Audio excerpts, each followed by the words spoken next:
Have you ever wondered what it takes for a good person, someone kind, compassionate, and ethical, to commit acts of cruelty or even become a monster? Imagine someone you admire, someone you trust, slowly transforming into someone unrecognizable. What if I told you this isn't just a rare anomaly, but a pattern woven throughout history and human behavior? Today, we're diving into one of the most unsettling and thought-provoking questions about human nature. Why do good people sometimes do bad things? By the end of this video, you'll uncover the shocking mechanisms that push ordinary individuals into darkness. More importantly, you'll learn how to recognize and resist these forces, with the final insight being the most crucial and empowering of them all. This journey will take us deep into psychological experiments, historical events, and philosophical reflections, exposing the razor-thin line between good and evil. But this isn't just a story about others. It's a mirror, forcing us to look inward and ask, what would I do in their place? Could I too be swayed by these forces?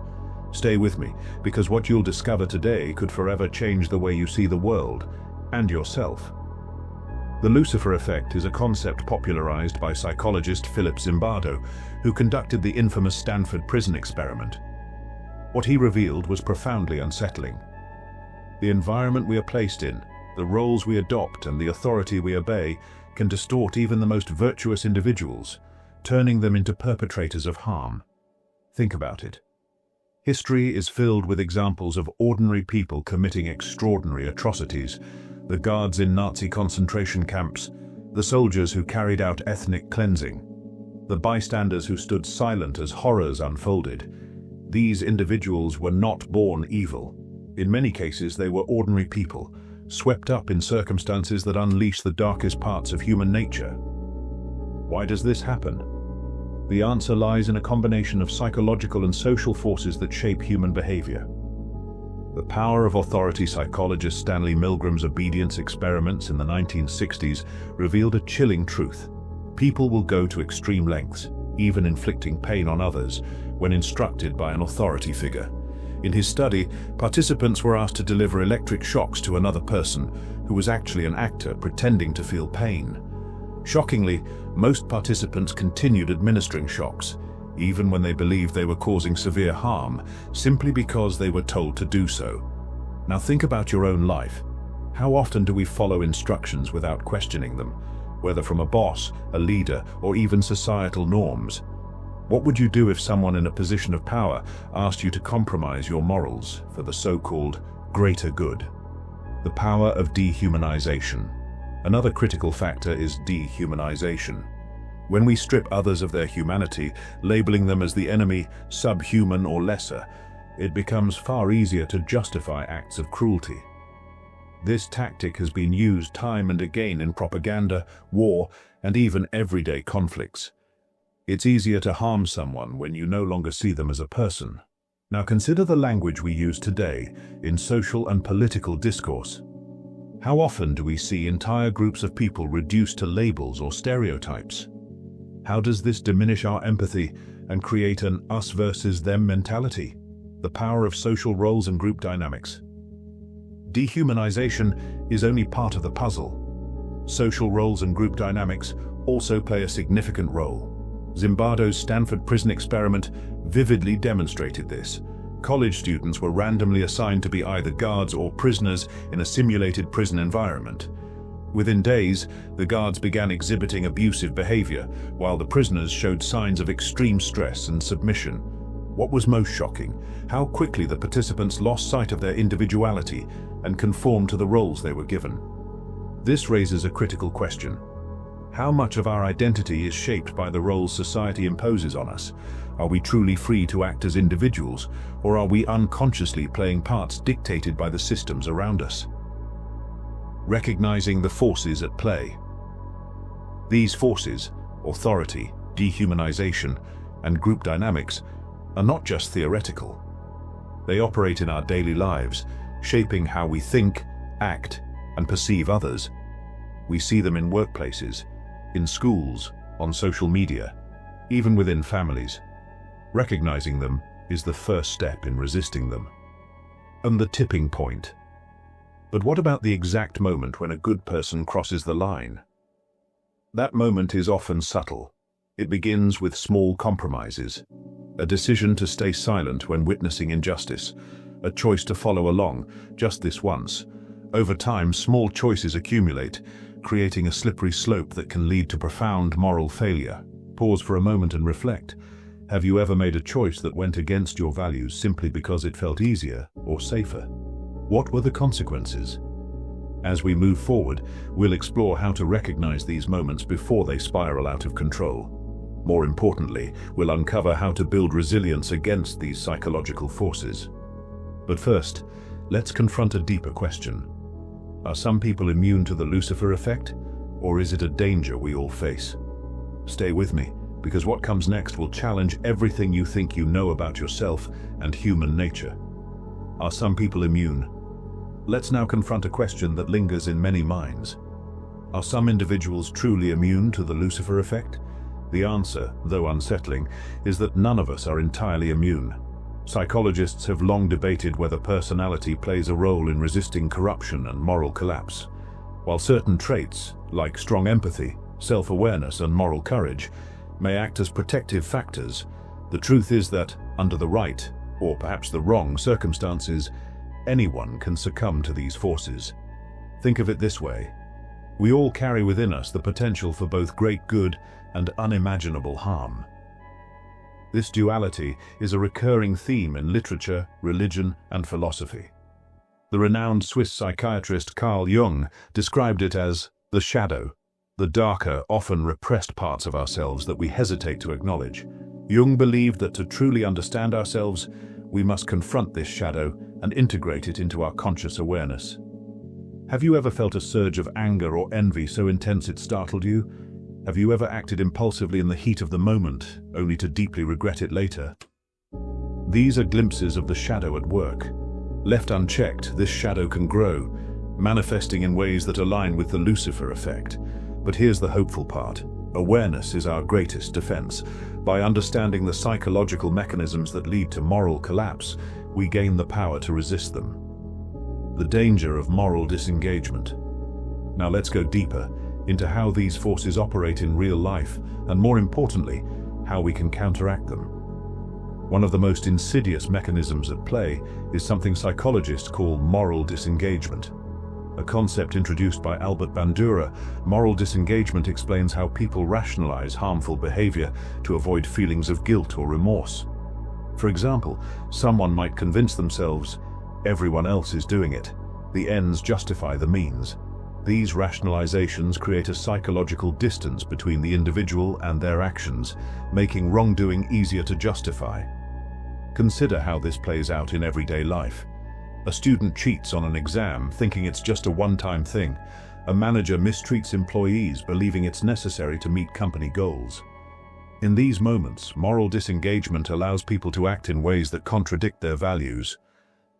The antidote: moral vigilance and empathy. The antidote to this? What some psychologists call moral vigilance. The ability to actively question our actions and their consequences, even when it's uncomfortable. Ask yourself, am I justifying something that deep down I know is wrong? Another powerful counterforce is empathy. Empathy acts as a shield against dehumanization. When we truly see others as complex, feeling individuals, people with hopes, fears, and dreams, it becomes far more difficult to harm them. This is why storytelling, art, and human connection are so vital. They remind us of our shared humanity and break down the barriers that divide us. The role of leadership and society. But what about the bigger picture? How do we address the systems and structures that perpetuate harm and enable the Lucifer effect on a larger scale? This is where leadership and collective responsibility come into play. History has shown us that charismatic leaders can either elevate or corrupt entire societies. Adolf Hitler manipulated fear and prejudice to justify atrocities. Mahatma Gandhi and Martin Luther King Jr. used their influence to inspire resistance against injustice and promote positive change. This brings us to a pivotal question. What kind of leader do we choose to follow? And just as importantly, What kind of influence do we have on those around us? Even if we don't hold traditional positions of authority, we all have influence within our families, communities, and workplaces. The question is, do we use that influence to promote compassion and fairness, or do we contribute, consciously or unconsciously, to harm and division? Take a moment to reflect on your own life. Who are the people you admire? What values do they embody? And just as importantly, what kind of example are you setting for those who look up to you? As we examine forces like authority, moral disengagement, dehumanization, and leadership, it becomes clear that the battle between good and evil is not just external. It's an internal struggle, one that each of us faces daily. But here's the empowering truth. Just as circumstances can lead people astray, they can also guide us toward extraordinary acts of kindness, courage, and integrity. The same mechanisms that create monsters can also create heroes. So, how do we ensure we stay on the path of good? How do we cultivate the strength to resist the pull of the Lucifer effect when it arises? The answers lie ahead. Recognizing and resisting moral failure. In the next section, we'll uncover practical strategies for recognizing and resisting the psychological forces that lead to moral failure. These strategies have been tested by psychologists, spiritual leaders, and ordinary individuals who have faced extraordinary challenges.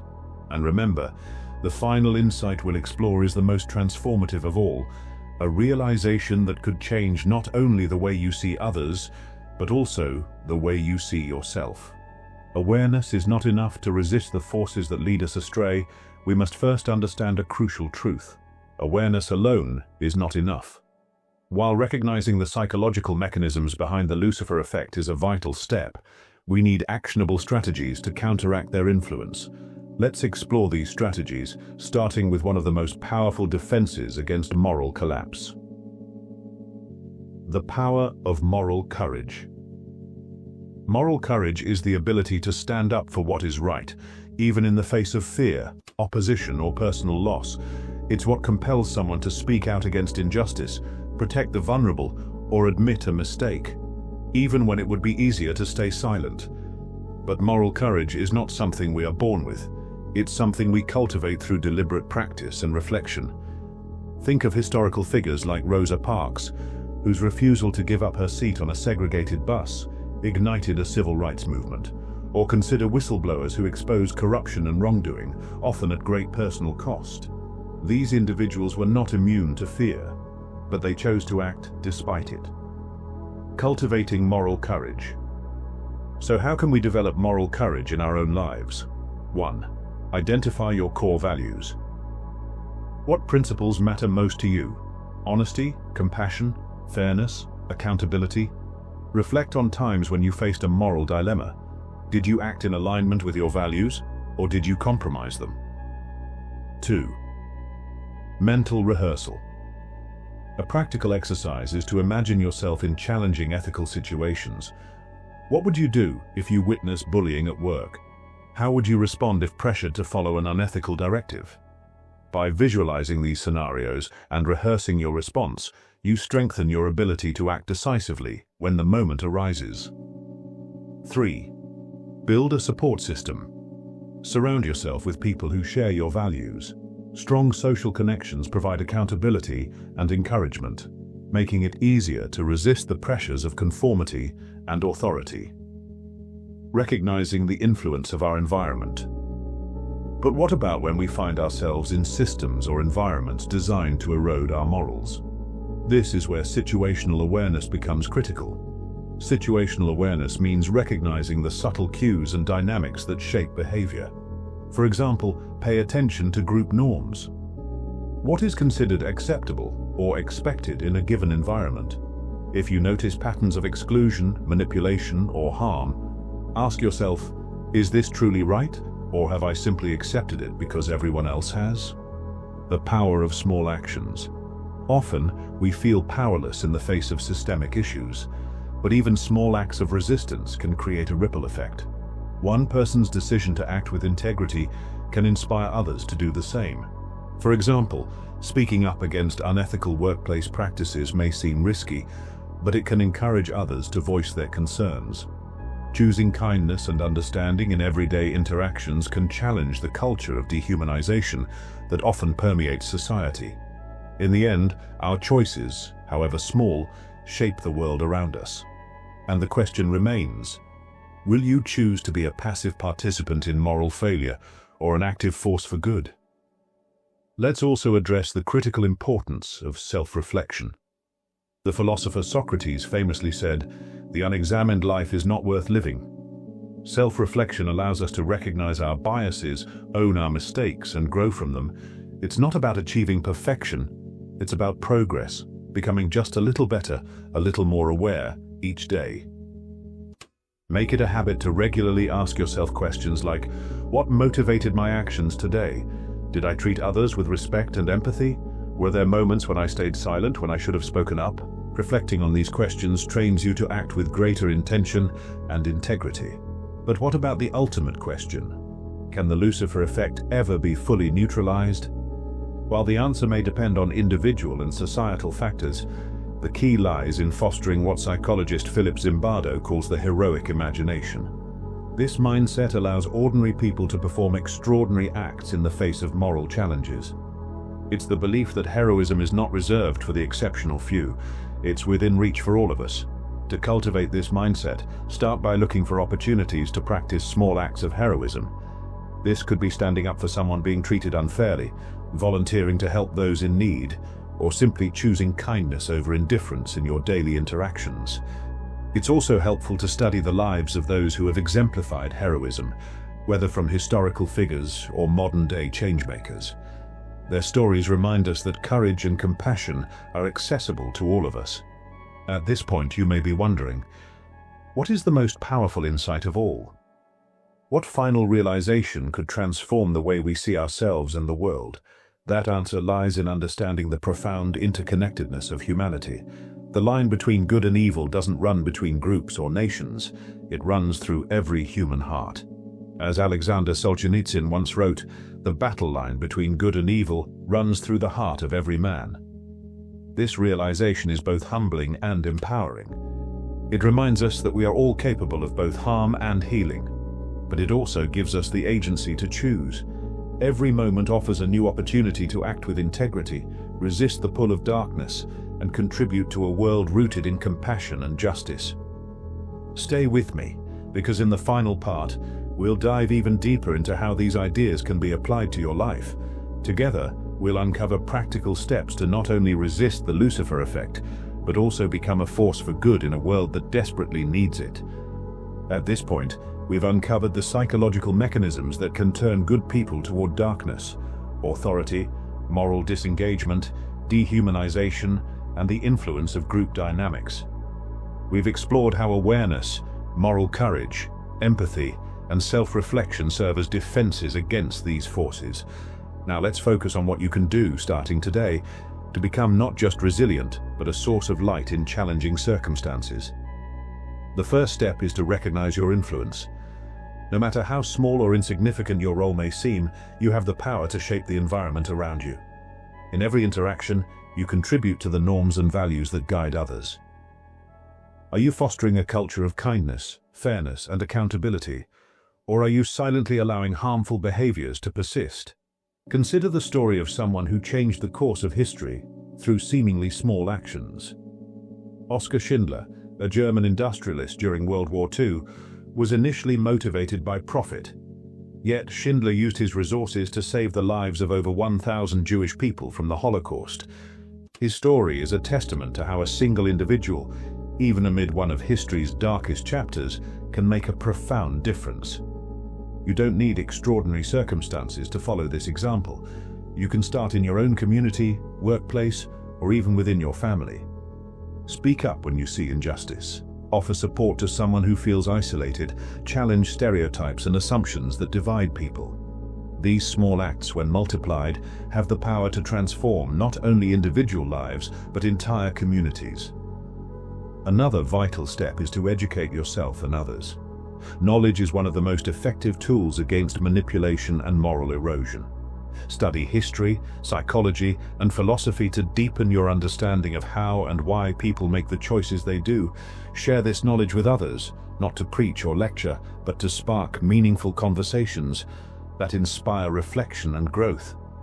For example, have you ever considered how much the stories we consume influence our thinking?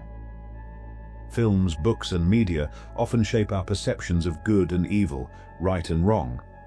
By seeking out narratives that challenge your assumptions and broaden your perspective, you build a more nuanced and compassionate understanding of the world. Let's also talk about resilience in the face of pressure. Standing up for what is right often comes with risks, social rejection, professional consequences, or even personal loss. This is why resilience is so crucial. Resilience doesn't mean being fearless. It means continuing to act in accordance with your values, even when fear is present. To build resilience, focus on practices that strengthen your mental and emotional well-being. These might include mindfulness, meditation, journaling, or seeking guidance from mentors and trusted friends. Surround yourself with a community of people who uplift and inspire you. Resilience is not something you build alone. It thrives in connection with others. But what happens when we fail? Because inevitably we will. There will be moments when fear or pressure gets the better of us, when we act in ways we later regret. This is where the concept of self-forgiveness becomes essential. Self-forgiveness is not about excusing harmful behavior, but about acknowledging your mistakes, taking responsibility, and committing to do better. It's about understanding that failure is part of the human experience, and that growth often comes from confronting our shortcomings. Reflect for a moment. Is there a time when you fell short of your own values? How did you respond to that failure? Did you learn from it, or did you let it define you? The ability to forgive yourself and others is one of the most powerful tools for breaking free from the cycles of harm perpetuated by the Lucifer effect. It allows you to move forward with clarity and purpose, rather than being weighed down by guilt or resentment. Finally, let's return to the most profound insight of all: the interconnectedness of humanity. When we recognize that the line between good and evil runs through every human heart, we begin to see others and ourselves with greater compassion. This understanding doesn't excuse harmful behavior, but it does allow us to approach the world with empathy and a commitment to healing rather than judgment. Think about the ripple effects of your actions. Every choice you make, no matter how small, sends waves out into the world. Will your actions contribute to division and harm, or will they bring people together and inspire hope? Imagine a world where each of us takes responsibility for our own choices, where we resist the forces that dehumanize and divide, and where we strive to create environments that nurture compassion and integrity. This is not an unattainable ideal. It's a reality we can build, one decision at a time. As we come to the end of this journey, let me leave you with one final challenge. Reflect on what you've learned today and ask yourself how you can apply it in your own life. How will you recognize and resist the forces that pull you away from your values? How will you contribute to a world where goodness prevails over darkness? The answers to these questions are not easy, but they are worth pursuing. Because in the end, the battle between good and evil is not fought on distant battlefields or in abstract theories. It's fought within each of us every single day. So the next time you face a moral choice, remember this. You have the power to choose. You have the power to resist.